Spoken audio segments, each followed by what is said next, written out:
governance ngingazi ukuthi we've got people more than 100 people abarequesta ukungena la abafisayo ukuba nembuzo mawungasivumela singabadedela abawu10 ubhale nje phansi impendulo then mose uyabaphendula bonke bobayi10.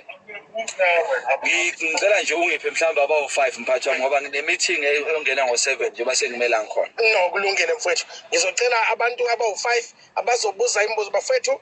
Baba uShongwe is a family man, is a politician. So sengisho ukuthi kwa clean governance asimthanda umuntu ovela khulume nje aqhambalaze ubaba womuzi lo. You give him that respect. You might differ with him, you might differ with his views, but respect. Like yeah. So qala ngoTerry Kimsomi. Nangu uSidiba uthi ngizonyamalala. Ngeke ngiyamalala. Yazi ngangiphendulela Mbovu sorry kancane before. No problem. Iphutha Mbovu nali. Abantu bakithi balahlekelwe legama leli. Yabona umchunu kwafaka legama lethi immediately wathi alisho ukuthi manje. Abantu abakithi legama le deployed to parliament. It's not a position. Uyisithunywa. So ngiyisithunywa sepha. Njengakho basifika endaweni sesiyatatanyiswa engathi ngiphethe isikhundla cha akusona isikhundla. Ngeke ingane yakho uyithume bese uyitatamisa uthi engase ngakuthuma ingane yami kubalekile bayede. Cha abantu abayeke ukuthi basitreat as abantu aba-important siyithunywa. Yilento ebalekile. Right, asiqale labantu shothi usebenzisa umuntu omubi bayangena bayaphuma kusho ukuthi uphathi udlinduke embi udlinduke edliwa ureje insizwa le cha insizwa le yeah shothi nidla nje induke embi kumkhonto wesizwe wena ureje ayikhuthala likhuthele le ndoda ikhuthele impela insizwe ikhuthele impela right asiqale Derek Msomi mfowethu nangu ubaba uShongwe. What is your question?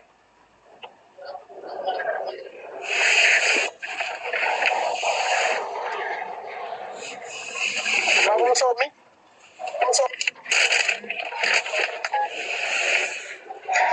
Ungathi ubaba uMsomi ubeyithandela wena nje baba uShongwe. Saba ngisho ukubuza. Baba uMbatha? Mbatha? Baba njani? Balivuna. Nijapha. Ya siyaphila baba njani nini? Siyaphila. Ngibongela baba uShongwe lapha. Mbatha kunjani? Yeah, mina baba uShongwe yazi kunento nje engifuna ukuyizwa mayelana nomkhondo indaba yama undocumented foreigners ukuthi umkhondo umi kuphi lapho. Nangendaba kunomthetho engiwubonile ukuthi uphasile njengamanje ukuthi ama foreigners asene right ukuthi angaclaima indaba ye road accident fund.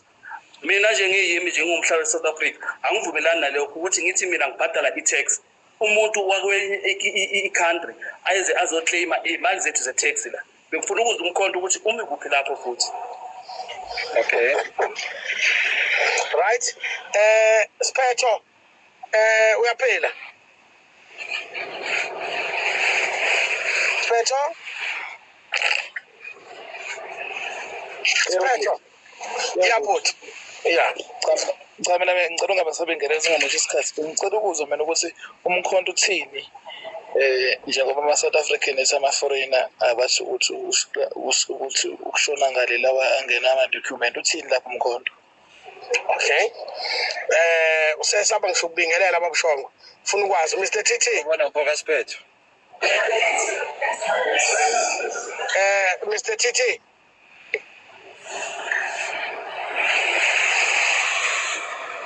TT. Okay, Tuta. Oh, nangu TT. TT. Oh. Mbomvu yaphila. Siyaphila bhuti njani nini? Mbomvu noShongwe niyaphila. Siyaphila baba. Mr TT kunjani? Ngiyaphila. Mina Shongwe lokho. Yeah, ngiyaphila bafethu ngazokunini.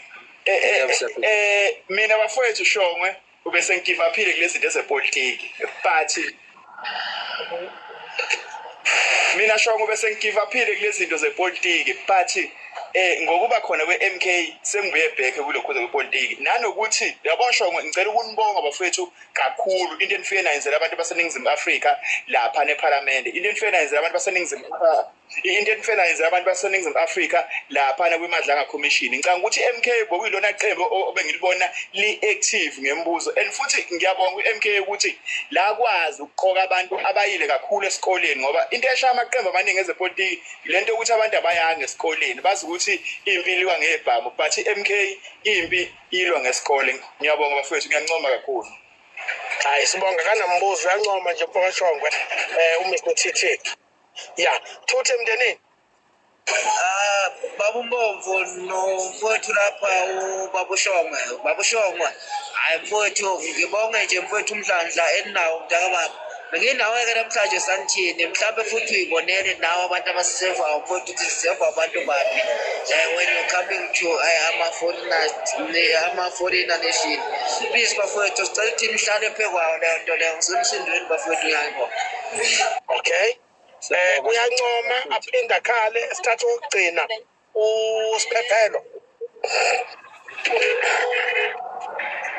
uSiphephelo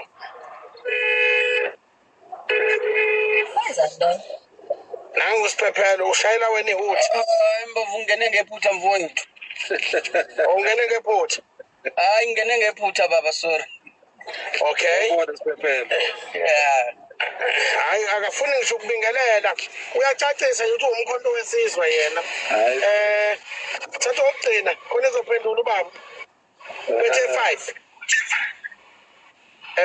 kunjalo cha nango ukugcina usi5 umakabani sawubona makandaleka ngizangizwa mfoka Mbovu noma hayi ngiyakuzwa sithatha ukugcina babushonge nango ukugcina wesi5 Mandaleka hayi mfowashongwe ungazishawa isikhathi mfowethu uphendule mfoka Mbovu usungaphendula babushongwe Mbovu sengikhona mfowethu kufreeze wena la ku screen sami ngiyazwakala manje ngiyakhuluma manje ngiyakuzwa manje ya ungaphendula bhuti wami no umbuzo uwodwa la mangibuka support ama foreigners asingene ethenini iSouth Africa inepolicy mfoka Mbovu ngizophendula diplomatically nendlela futhi eyisintu kahle ine policy yama foreigners ithi umuntu odingeka la eSouth Africa makayi foreigner mele kube umuntu ozana nesamba semali esikhulu azo invest usho ukuthi imali mele ayishiye la neskill mele ashiye la and mele kube iskill esinganaso la eSouth Africa ukuze simlande mubu ufika ke la ugcwele ama foreigner neskill esinaso thina ama South Africans so kusho ukuthini lokho imisebenzi ethi yathathwa and number 2 we need to trade nama foreigners we need to trade nama foreign countries so that the economy is on move so how and what do we need kuma foreigners na into esidingayo sidinga ukuthi baqualify ngokwephepha elibhaliwe la eSouth Africa ukuthi iconstitution ithi vumela iforeigner makwenze njani number 2 umele babe documented so ngilisho ngingasabi ukuthi ama undocumented foreigners la South Africa awahamba wafokofe ngoba uma kubulewe umuntu Samuel Mbovu ebulewe iforeigner engekho documented asikhona ukuthola lo muntu angabulela abantu abawu5 ama fingerprints wakhe awazukukhomba ukuthi usame muntu lo obulele kanje so you need people who are documented abangene ngokusemthethweni la number 2 ukuregister kwabe kosisiza la ekuthenini uma eza ngepassport lakhe langale ngaphandle limnika u21 days limnika u14 days limnika u31 days ukuthi akabuyele ezweni la kubo uma ezohlala la ngevisa ivisa law must then apply ukuthi uyavumeleka ukuthi ahlale la sikhona isidingo na so angisabi ukusho lokho angikushelo for iphathi angikusho mina ngiushongo as a member of parliament ukuthi ama foreigners angekho documented awastedele sisafuna sisesebhizi manje inhlangano enkulu kunabadila ngaleyo policy le yama foreigners mina ngisadila nalezi igebengu zamaphoyisa ngithunywe lapho but my view ngedwa nje says awahamba ama foreigners angabhaliswanga angekho emthethweni nalawa futhi anganasidingo ukuthi abe la kumele umuntu abe la ngenxa yeskill esingenaso thina nento esingayidingi. Ngeke ungithathele umsebenzi ngiyakwazi ukudrive itekisi wena uyiforeigner songithathela lento le kulanda umuntu angaphandle ngiyakwazi ulungisa incathulo sekulanda umuntu angaphandle hayi kahle bo leyo nje angizwena nayo angivumelani nayo impela. Yeah, no, siyabonga kakhulu. Uref ke khona ubuza indaba yeref. Hayi ke lento engiyikhuluma ekuqaleni ukuthi isiqhelo sesibulele mfoka Mbofu. Uraf kade kudliwa imali. Iraf nje ibolile. Idliwa abo amaloya, afana amaloya abelungu futhi lawo abelungu aclaim imali enkulu. Uma ngakuthola i90% of ama claims ama foreigners are done by ama white companies, ama attorneys abelungu. Asigijimisa thina abantu abamnyama lento leyo. Thina masigijimisa into ama foreigners sigijimisa umuntu omnyama ngokwebala. Siyawayeka la amanye ama foreigners futhi ama China ama abelungu laba. Kumele nje kuphume kwasana. Yeah, no, that's very true. To us, a foreigner is a Zimbabwean, a foreigner is a Nigerian. Country we've got foreigners from all countries, Pakistan, we've got black, Asia. Many Chinese that are in this country illegally. So we've got foreigners from all walks of life. Okay. Kumele siwagijimise nje impela ke lapha phuma. No.